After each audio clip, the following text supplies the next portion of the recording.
do Evangelho de Marcos. A gente está no terceiro dia da série e a gente ainda está no primeiro capítulo. E ainda vamos continuar no primeiro capítulo por mais alguns domingos. A gente se propôs a fazer versículo por versículo. Então a gente vai ver esse livro versículo por versículo até o final. Hoje eu queria que você abrisse Marcos 1, a gente vai ler 2 versículos desse capítulo, que é o 14 e o 15. Marcos 1, 14 e 15. Todo mundo achou? Já vem com a Bíblia marcada assim ó, em Marcos. Sai de casa já. Todo mundo achou? Vou ler. Depois de João ter sido preso, Jesus foi para a Galiléia, pregando o Evangelho de Deus. Ele dizia: o tempo está cumprido e o reino de Deus está próximo. Arrependam-se e creiam no Evangelho. Deus, muito obrigado, Senhor, pela Tua palavra. Nós pedimos que o Teu Espírito Santo nos guie nessa noite e que a Tua verdade, Pai, possa transformar o nosso interior, Deus, possa converter o nosso coração a Ti, Deus. E que nós possamos sair daqui, Pai, com um anseio, Pai, de mudança, Pai, mudança de vida, mudança de caráter, por amor a Ti, Deus. No nome de Jesus, amém. A gente viu aqui, no início do versículo, que João foi preso, né? Esse João aqui é o João que a gente já vinha falando nos domingos anteriores, João Batista, que foi aí o profeta responsável por anunciar a chegada do reino de Deus através ali de Jesus, né? Foi o responsável por preparar o caminho. A gente falou sobre arrependimento, a gente falou sobre o batismo com o Espírito Santo, que era a salvação, que o selo do Espírito em nós pela salvação. E a gente vê que depois que no domingo passado a gente viu sobre Jesus sendo tentado por Satanás no deserto. Então depois que Jesus saiu do deserto, depois que ele foi tentado por Satanás no deserto, e ele saiu dali, ele viu que João tinha sido preso. João Batista foi preso por quê? Qual que era o chamado de João Batista? Era um chamado profético para o arrependimento. Então João Batista era o tipo de cara que toda a fala dele, toda a pregação dele tinha o objetivo de pregar: olha, arrependam-se, arrependam-se, isso aqui está errado, então arrependam-se, isso aqui está errado, então arrependam-se. E João Batista ele foi preso enquanto ele pregava no deserto. Ele sempre pregava no deserto, e aí tinha um certo dia, ele pregando no deserto, apareceu um cara chamado Herodes, que não é o rei Herodes, o Herodes o Grande, era o filho de Herodes o Grande, filho do rei, que era um governador, e também era Herodes o nome dele. E aí Herodes, ele gostava de ouvir João Batista pregando. Herodes era um governador, ele gostava de ouvir João Batista pregando, e ele foi até o deserto com uma comitiva para ouvir João Batista pregando. E aí nessa comitiva de Herodes ali, tinha uma pessoa chamada Herodias, que era uma mulher. E vamos entender aqui essa história. Herodias era cunhada de Herodes. Herodias era casada com o irmão de Herodes, que também era Herodes, o nome dele, Herodes Felipe. E aí ela era casada com esse cara, vamos chamar ele de Felipe, né? Senão a gente fica Herodes, filho do Herodes, irmão do Herodes, a gente fica louco, né? Ela era casada com Felipe, que era filho do rei Herodes e irmão do Herodes governador. E aí o que aconteceu? Essa mulher largou o marido, Felipe, para ficar com o Herodes, o irmão do cara. Entendeu? Então, quando João Batista estava ciente dessa situação, João Batista estava ciente dessa situação, e quando Herodes chega ali no deserto para ouvir o discurso de João Batista, João Batista fala o seguinte para ele: não é lícito possuir a mulher do teu irmão. Imagina aí, João Batista aqui pregando, ó, no deserto, com a galera lá, a igreja de João Batista lá, a church dele. E aí, lá vem Herodes ali com mais uma galera, a sua comitiva. Aí vem Herodias também, que é a mulher que deixou o marido para ficar com o irmão dele, com o cunhado.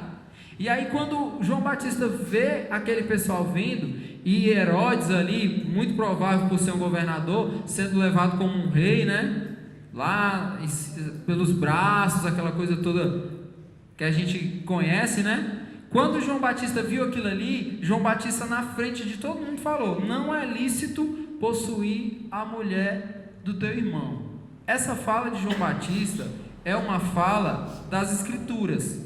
Não foi algo que ele falou assim: eu acho que é errado, então eu vou acusar o irmão. Não. Ele citou a própria Escritura para poder repreender aquele pecado. O que João Batista fez foi correto, por quê? Porque o chamado de João Batista era esse. João Batista estava preparando o caminho do Salvador. Só que não existe caminho do Salvador sem arrependimento. Não existe, você não consegue enxergar a salvação. A gente tem falado, a salvação ela está pronta. Ela não é algo que você vai fazendo de acordo com a sua ação, ela vai se modificando. Tem dia que você está mais salvo, tem dia que você está quase perdendo. Não existe isso. A salvação ela está ali. E para você enxergar essa salvação, você só enxerga a partir do olhar do arrependimento. Por isso que João Batista estava falando: arrependam-se. Por quê? Porque vocês só conseguirão chegar ao entendimento. Não é que o arrependimento é um parâmetro. Se arrependeu, pronto. Para ser salvo, se você se arrepender, isso te dá direito à salvação. Não, a salvação ela está ali, mas ela só se torna visível com o arrependimento. E essa era a fala de João Batista: arrependam-se. Só que muitas vezes João Batista falava arrependam assim: cara, para de se masturbar. Cara, para de falar mal do irmão. Cara, para de roubar. Entendeu? Por quê? Porque isso é errado. Porque isso é pecado. Porque isso não é uma vida de alguém que tem um testemunho de salvação. Não é. Então, João Batista está citando aqui uma fala das Escrituras, que é Levítico 18, e eu vou ler aqui só para vocês entenderem. A gente vai ler 30 versículos desse texto aqui, para vocês entenderem. Esse texto de Levítico é Deus falando para Moisés entregar essa fala de Deus para o povo. Qual era o povo? O povo de Deus.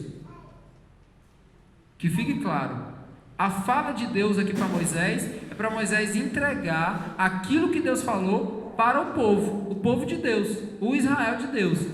Então o texto fala o seguinte: o Senhor disse a Moisés: fale aos filhos de Israel e diga-lhes: eu sou o Senhor, o Deus de vocês.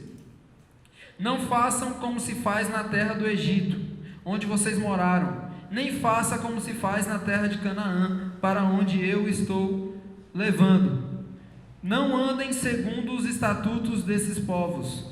Cumpram os meus juízos e guardem os meus estatutos para andarem neles. Eu sou o Senhor, o Deus de vocês. Portanto, guardem os meus estatutos e os meus juízos. Aquele que os cumprir, por eles viverá. Eu sou o Senhor. Nenhum homem se aproximará de qualquer parente próxima para ter relações sexuais com ela. Eu sou o Senhor. Não envergonhe o seu pai tendo relações com a própria mãe. Ela é a sua mãe. Não tenha relações com ela. Não tenha relações com a mulher de seu pai. Este é um direito que somente o seu pai tem. Não tenha relações com a sua irmã, filha de seu pai ou filha de sua mãe, nascida em casa ou fora de casa. Não tenha relações com a filha do seu filho ou com a filha de sua filha. Não faça isso, porque seria uma vergonha para você. Não tenha relações com a filha da mulher de seu pai, gerado por seu pai. Ela é a sua irmã. Não tenha relações com a irmã do seu pai. Ela é parente de seu pai. Não tenha relações com a irmã de sua mãe, pois ela é parente de sua mãe. Não envergonhe o irmão de seu pai, tendo relações com a mulher dele. Ela é a sua tia. Não tenha relações com a sua nora. Ela é a mulher de seu filho. Não tenha relações com ela. Aí agora fala de João Batista. Não tenha relações com a mulher de seu irmão. Este é um direito que somente o seu irmão tem. A sequência do texto fala: não tenha relações com uma mulher e com a filha dela. Não tenha relações com a filha do filho dela, nem com a filha da filha dela. São parentes, é algo vergonhoso. E não case com a irmã de sua mulher, de modo que se torne rival dela, nem tenha relações com a outra, enquanto a sua mulher estiver viva. Não se aproxime da mulher para ter relações com ela durante a sua menstruação. Nem se deite com a mulher do seu próximo para ter relações sexuais, porque isto torna você impuro. E não entregue nenhum dos seus descendentes para que se dedique a Moloque. Não profane o nome do seu Deus. Eu sou o Senhor. Não se deite com outro homem para ter relações com ele como se fosse mulher. É abominação. Nem tenha relações com um animal para se contaminar com ele. E também a mulher não se porá diante de um animal para ajuntar-se com ele. É confusão. Não se contamine com nenhuma destas coisas, porque com todas essas coisas se contaminaram as nações que eu vou expulsar da presença de vocês. A terra se contaminou, eu a castiguei por sua iniquidade, e ela vomitou os seus moradores. Vocês, porém, guardarão os meus estatutos e os meus juízos, e não farão nenhuma dessas abominações, nem o natural da terra, nem o estrangeiro que peregrina entre vocês, porque os moradores dessa terra que nela estavam, antes de vocês fizerem todas essas abominações, e a terra se contaminou. Que não aconteça que a terra vomite vocês, também por terem se contaminado, como vomitou o povo que nela estava antes de vocês. Todo aquele que fizer alguma dessas abominações, sim, aqueles que as cometerem serão eliminados do seu povo. Portanto, vocês devem guardar a obrigação que têm para comigo, não praticando nenhum dos costumes abomináveis que foram praticados antes de vocês, e não se contaminem com eles. Eu sou o Senhor, o Deus de vocês. Pesado esse texto aqui, não é? Vocês viram aí? O que esse texto está dizendo aqui? Deus está entregando essa mensagem para o seu povo. O povo de Deus não pode fazer nada disso aqui.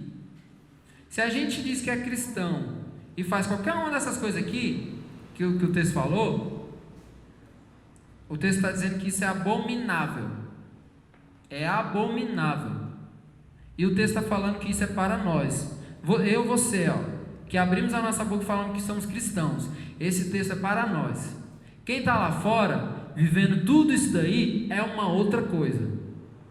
Mas para nós que estamos aqui, que abrimos a nossa boca e falamos: olha, eu sou cristão, eu sou evangélico, eu sou crente, eu sou não sei o que a gente acha que é melhor que os outros. Se a gente fala tudo isso e pratica tudo isso aqui, nós seremos cuspidos, vomitados por Deus. Então, isso aqui é uma mensagem forte, e João Batista está citando essa mensagem para o cara. Quando o cara lá vem vindo o cara, Herodes, com a mulher dele, que nem é dele, é do irmão dele. Não é dele, é do irmão dele. E aí João Batista fala: não tenha, na hora lá ele fala: não é lícito possuir a mulher do teu irmão. Por quê? Porque só quem pode possuir a mulher do irmão dele é o irmão dele. Por quê? Porque a mulher é do irmão dele e não dele. Entendeu? Por isso que a gente fala aqui o tempo todo. Se você namora as pessoas por aí à toa, você está adulterando, irmão.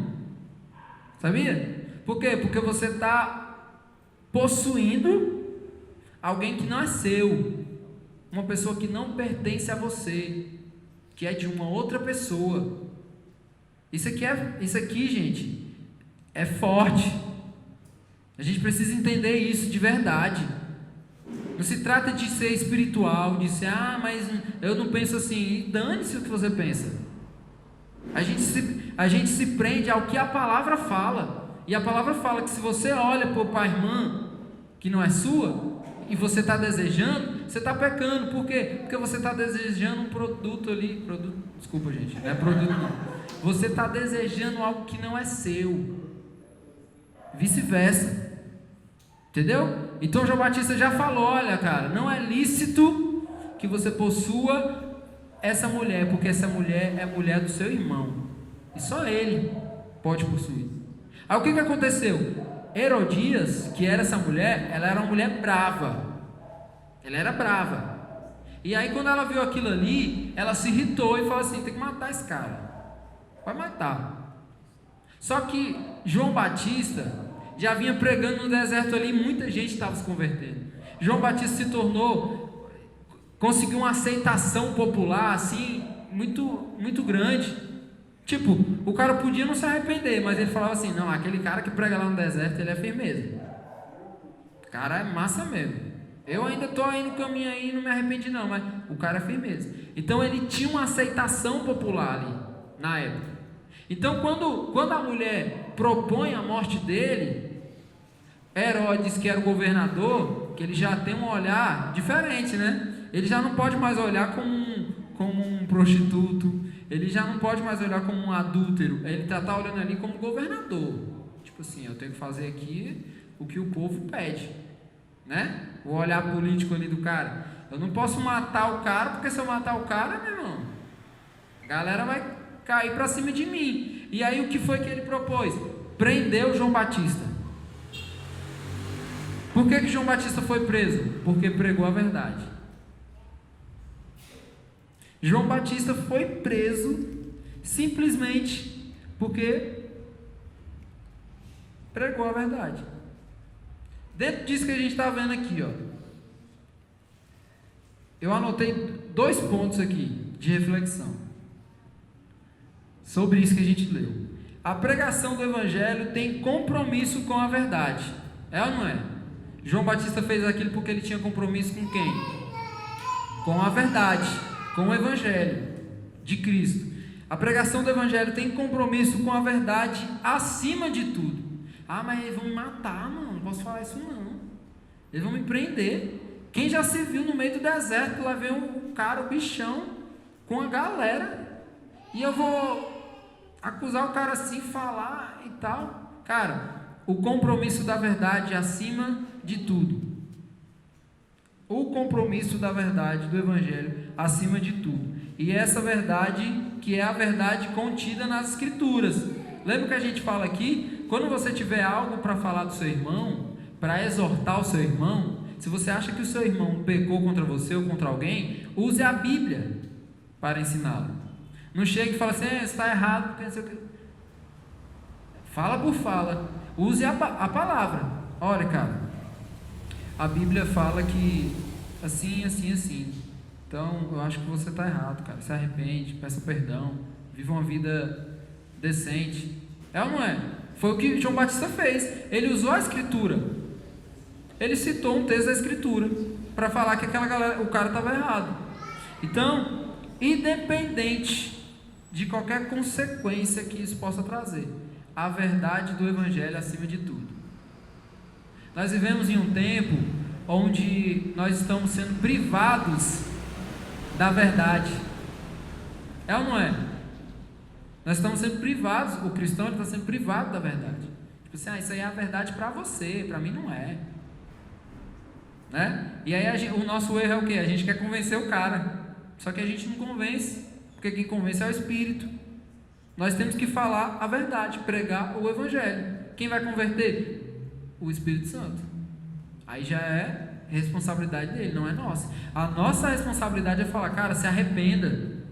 Se a pessoa vai se arrepender ou não, aí já é obra do Espírito Santo mexendo aí dentro, fazendo ali uma abacatada por dentro, entendeu? Então, a verdade do Evangelho acima de tudo, independente da consequência.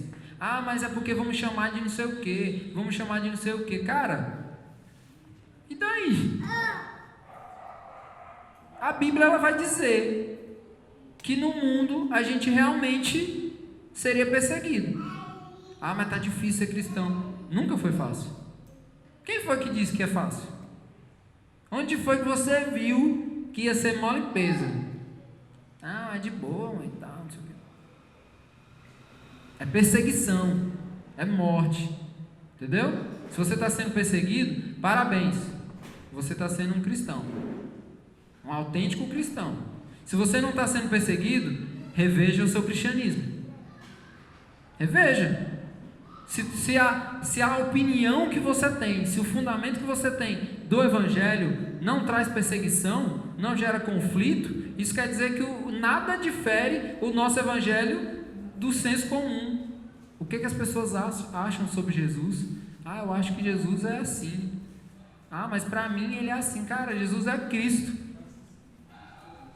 Cristo, Filho do Deus vivo. Não é o que eu penso sobre Ele. Não é a caricatura que eu resolvi criar dele. Não é. Então, se você não está sendo perseguido, busque essa perseguição, que ela é boa. O que a gente entende também desse texto aqui? Por que Herodes foi para o deserto? Porque ele gostava de ouvir a pregação de João Batista. Uma coisa não tem nada a ver com a outra. Gostar de ouvir pregação não quer dizer que você tem uma vida convertida. Gostar de vir para o culto e ouvir a palavra não quer dizer que você seja crente. Porque o cara estava indo para ouvir o sermão, ele gostava do sermão, só que para ele aquilo ali era só bonito. João Batista falava bem, se expressava bem, o cara tinha autoridade para falar, chamava atenção, entendeu? Mas só que Herodes gostava de ouvir apenas.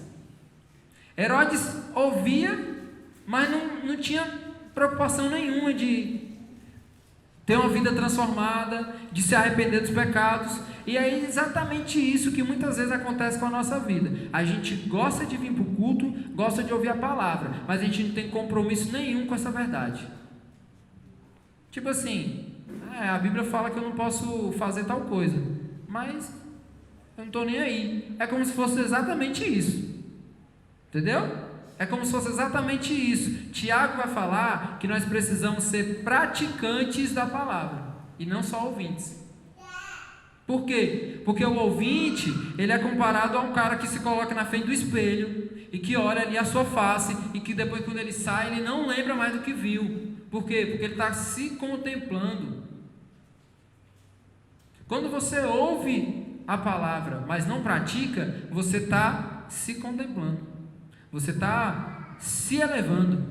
Você está fazendo um altar para você mesmo. Agora, quando você ouve a verdade do Evangelho, você vem para o culto, ouve a palavra e você quer lutar para que essa palavra que você ouviu seja verdade na sua vida, transforme a sua vida, aí é outra coisa. Aí você está contemplando o eterno. Aí você está contemplando Deus. Aí você está contemplando a verdade de Cristo. Mas se não, está olhando no espelho, está vendo uma espinha, quando sai da frente já nem lembra mais onde está a espinha. Pronto. Por quê? Não faz sentido. Era o que acontecia com Herodes. Ele gostava de ouvir, mas não tinha nenhum compromisso com o que ouvia. Não tinha nenhum compromisso com o que ouvia. A fala de João Batista era o quê? Arrependam-se. O cara gostava de ouvir isso, mas não se arrependia. Não é doido isso? Então uma coisa não tem nada a ver com a outra. Vir para a igreja, ouvir sermão na internet, ouvir rádio, o pastor pregando na rádio, não tem nada a ver com vida cristã. Tem nada a ver. Você pode achar bonito, mas a partir do momento que você quer que aquilo ali se torne verdade para você, que você quer que aquilo transforme o seu caminhar, que você luta ali, fielmente, todo dia, lutando contra as suas vontades, para que a vontade de Cristo prevaleça em você, aí é uma outra coisa. É uma outra coisa. Deixando para trás as coisas que passaram, prossigo para o alvo. Porque para mim, o viver é Cristo e o morrer é lucro. Considero tudo como esterco, lixo, coisa nojenta, tudo que não seja a vontade de Deus para a nossa vida. Paulo diz lá em Filipenses que ele considera aquilo lixo, nojento. A minha vontade acima de tudo. Paulo considerou lixo a vontade dele. Quando nós assumimos a nossa fé em Cristo, nós queremos dizer que nós não governamos a nossa vida. De modo nenhum. Que quem governa a nossa vida é Cristo. Que eu não tenho mais domínio sobre nada na minha vida. Que não é mais sobre o que eu quero. Não é mais sobre as coisas que eu quero fazer. Não é mais sobre as coisas que eu quero amar. É sobre o que Ele quer. Vida cristã. Vida cristã na prática. É isso. A vontade de Cristo reinando num corpo de alguém que quer viver a própria vontade o tempo todo. É a vontade de Cristo que tem que reinar no corpo de alguém que quer pecar o dia todo. Entendeu? O reconhecimento disso, de que Cristo precisa reinar em nós, é o fruto do Espírito, da ação do Espírito em nós. Então nem todo mundo que gosta de escutar a pregação do Evangelho quer praticar o que escuta. E esse é um problema. Aplicando para nós. Não venha para escutar. Venha para receber algo de ensinamento e saia para fazer guerra. Saia daquela porta para lá para fazer guerra. Para lutar contra os desejos da carne. Para lutar contra as vontades próprias. Para lutar contra o egoísmo. Tudo isso. A verdade do Evangelho não serve para isso. Então, a sequência do texto, tudo isso que a gente falou foi da parte A do versículo 14, né? A sequência do texto fala. Então, quando Jesus saiu do deserto, né? Foi tentado lá por Satanás, ele viu que João tinha sido preso, que foi por causa disso. João foi preso porque pregou a verdade. A consequência da pregação do Evangelho. Então Jesus foi para Galileia pregando o Evangelho de Deus. Ele dizia: o tempo está cumprido e o reino de Deus está próximo. Arrependam-se e creiam no Evangelho. Olha aqui, Jesus continua. Cara, pode tentar calar a voz. Pode tentar calar a voz, não dá. Os caras tentaram calar João Batista. Estava preso. Só que aí vem Jesus, E o que o texto fala? Jesus saiu pregando o Evangelho de Deus. E ele dizia: o tempo está cumprido. E o reino de Deus está próximo. Arrependam-se e creiam no Evangelho. O tempo está cumprido. Jesus está colocando agora, se colocando como a revelação ali visível de Deus para a salvação do seu povo. No Antigo Testamento, Deus vinha manifestando a sua salvação para o povo.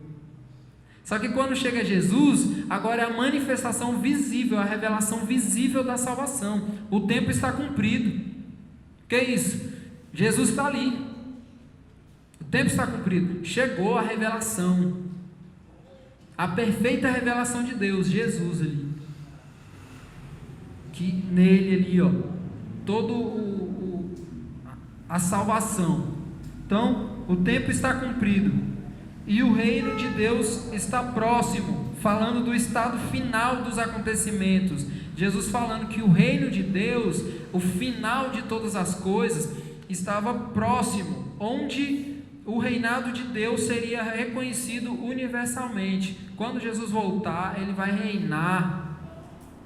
Quando Jesus voltar, o reino de Deus será conhecido universalmente, é a herança. Cristo é o herdeiro de Deus. Todas as coisas que foram criadas e que nós desfrutamos foram criadas para Cristo.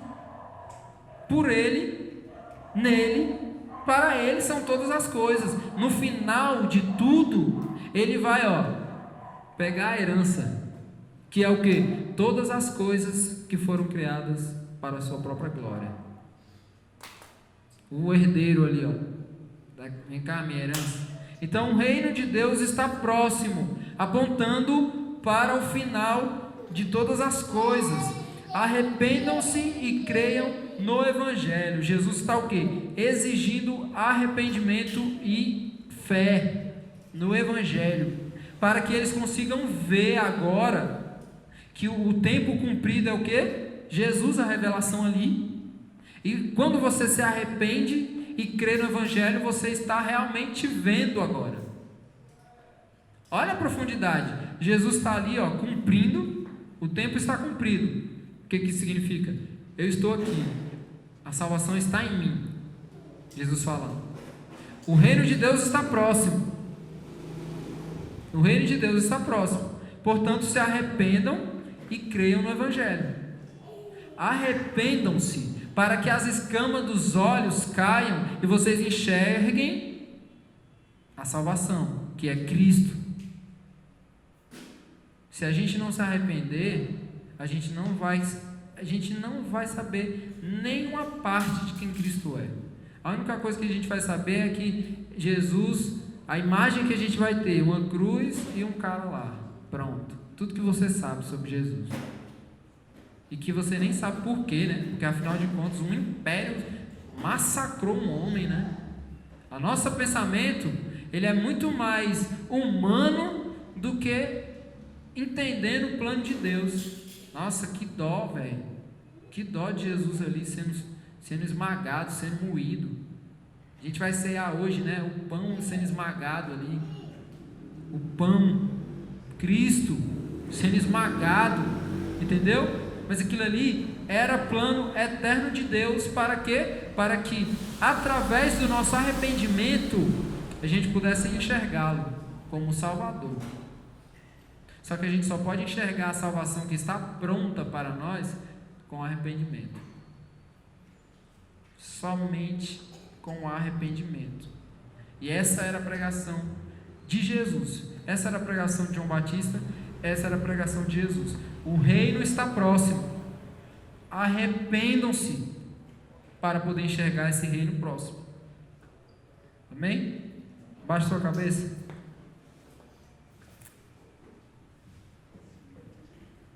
Queria que a gente refletisse sobre isso que a gente falou. O que é mais importante para nós?